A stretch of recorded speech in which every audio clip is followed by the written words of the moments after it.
fait dans le Christ, paix, joie, grâce, amour, à chacune de vous, de la part de Dieu notre Père et au nom de notre Seigneur Jésus-Christ.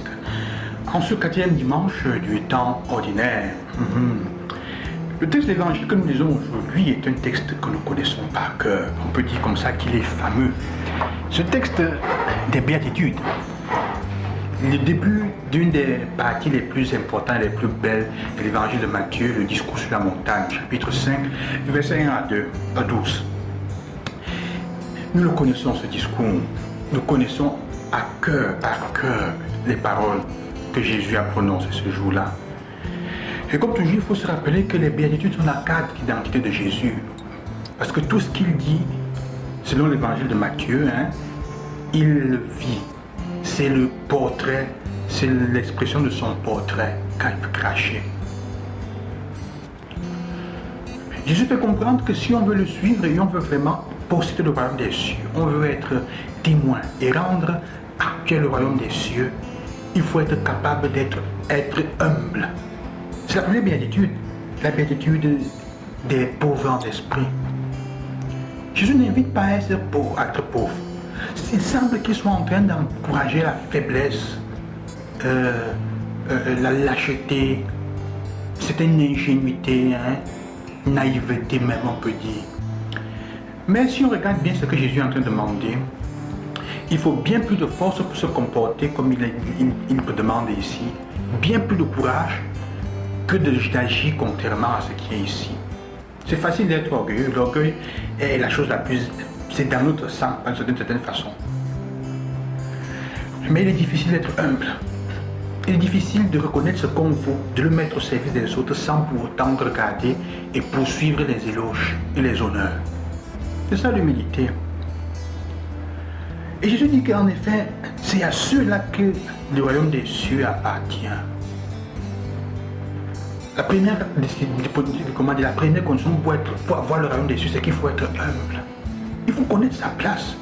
Il faut savoir dire à un moment, je ne suis qu'un serviteur et je mets ce que je suis au service de l'humanité. C'est ce que Jésus demande.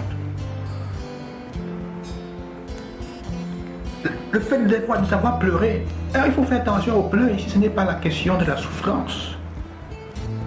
C'est la capacité d'abord de vivre la conversion, la compulsion.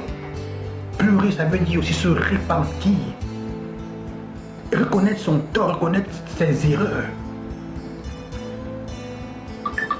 Et quand on est capable de reconnaître ses erreurs, ça nous évite de devenir des meurtriers. Si Hérode avait été capable de pleurer sur lui-même, de se repentir, il n'aurait pas tué des centaines d'enfants parce qu'il avait peur. Le fait, je suis en train de lire en ces jours un livre qui parle de la force de la vulnérabilité, de la force de la faiblesse. C'est une forme entre guillemets de vulnérabilité, de faiblesse. C'est accepter sa vulnérabilité, se reconnaître ce qu'on vaut, qui est aussi humilité, ce qu'on a, ses limites, et apprendre à demander des excuses, à se repentir pour cela.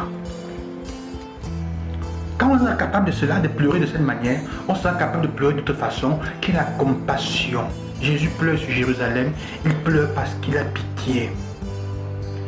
Si tu n'es pas capable de pleurer sur toi-même, de te repentir, d'avoir les larmes de la compulsion, qui sont une grâce à demander, les larmes de la réconciliation, tu ne peux pas avoir les larmes de la compassion envers les autres. Et tu ne peux donc pas jouir de la consolation que Dieu donne à ces personnes-là. Spirituel et même concret, tu ne peux pas accepter. Tu vas arracher les choses, tu vas prendre, tu vas faire du mal. Ceux qui n'acceptent pas de pleurer se forment un cœur dur. C'est pour ça que les sociétés, quand on continue à dire un garçon ne pleure pas, tel ne pleure pas, on forme et on est en train de créer des personnes, des potentiels monstres demain, des potentielles personnes incapables de laisser s'exprimer leur cœur, leur sensibilité, des personnes insensibles, parce qu'elles auront honte et peur de pleurer, mais qui pour autant vont pleurer d'autre manière, ou vont prendre la consolation ailleurs, l'arracher, vont devenir des personnes même cyniques, dangereuses. Et il dit donc, elles seront consolées. Je devais comprendre que si on veut le suivre, il faut être capable d'être doux parce que ceux-là recevront la terre en héritage. Ceux qui seront capables de ne pas la détruire. La douceur, c'est la capacité de regarder, d'accueillir tout être humain. La thème, ce n'est pas de ne pas détruire ce qu'on a sous la main. La douceur. Et toutes ces... Comment dire, avec cela aussi, il y a la dimension d'avoir faim et soif de justice. Vous voyez, ce n'est pas une faiblesse, ce n'est pas de ceux qui sont naïfs et qui ne se battent pas pour quelque chose. Dans cette manière de vivre, il y a un combat silencieux et qui est même plus dur que ceux qui cassent et qui détruisent. Changer le monde avec le pouvoir de la douceur. Changer le monde avec un pouvoir invisible de la graine qui grandit, qui pousse sans faire de bruit. C'est très difficile. Ça demande une conviction et une capacité de soi-même, d'accepter de profondeur dans soi-même. Ces 4 béatitudes déjà nous permettent de vivre les autres 4. Je vais m'arrêter là aujourd'hui. La miséricorde est liée au pauvre en esprit, hein, et tout le reste. Alors, sœurs et frères, la question aujourd'hui est de savoir, toi, de quel côté tu te trouves, quelle est ta béatitude. Nous ne sommes pas capables de vivre à la perfection toute, mais il y a une qui est particulière, que nous aimons particulièrement, qui est plus consciente à chacun, chacune de nous. Quelle est la béatitude que tu sens être ton spécifique, avec laquelle tu ressembles le plus à Dieu, à Jésus, qui te rend christique, si on peut dire comme ça. C'est ça la question la plus importante aujourd'hui. Hein? Donc, frères et frères, je vous souhaite à chacun, chacune de vous replonger dans cette béatitude. Oui, on les connaît, oh, à l'église on les écoute, on sait, c'est impossible. Qui demande d'être pauvre, d'être faible, ce n'est pas la faiblesse.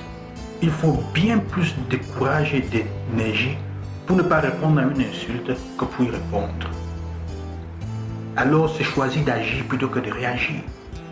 C'est facile de réagir, c'est difficile d'agir. L'action est des adultes, la réaction est des enfants.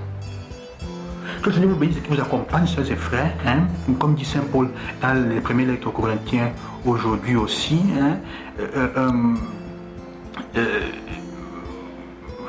le Seigneur a choisi les fous pour confondre les sages. Que nous puissions être des fous de Dieu et des folles de Dieu pour confondre la fausse sagesse du monde. À demain, je vous bénis au nom du Seigneur, loué soit Jésus-Christ.